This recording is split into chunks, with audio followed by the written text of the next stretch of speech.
जय माताजी मित्रों, केम छे? मजामां? तो मजामां ज रहेजो।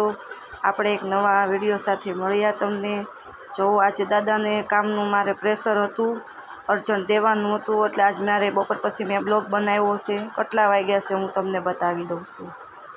બધું ઘરનું કામ મારે બાકી છે। હાલ વાગ્યા છે બપોર પછીના 4।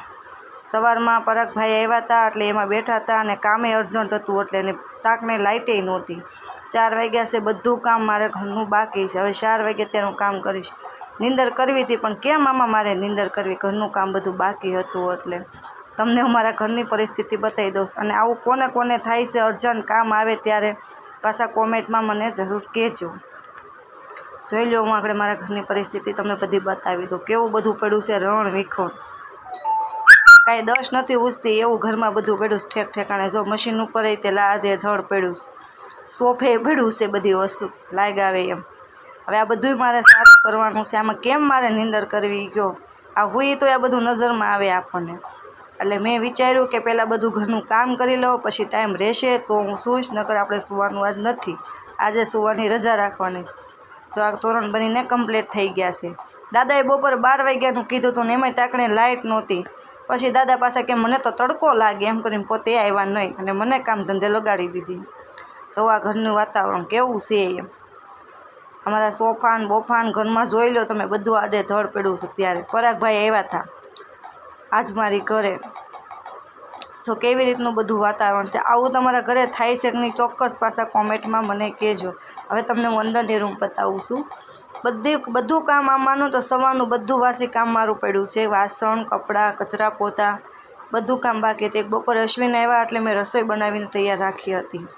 તમને બધું કામ મારું બતાવી દઉં છું। હવે આમાં મારે નીંદર કેમ કરવી, આંખું વિશુતા ઘડી કેમ કે કપડાં કે મને પહેલાં હૂકવી દે, વાસણ એમ કે અમને પહેલાં સૂરાવી દે। એટલે મેં કીધું મારે આ સૂવાની રજા રાખવાની છે ને તમારે બધાનું પહેલાં મારે કામ પૂરું કરવાનું છે।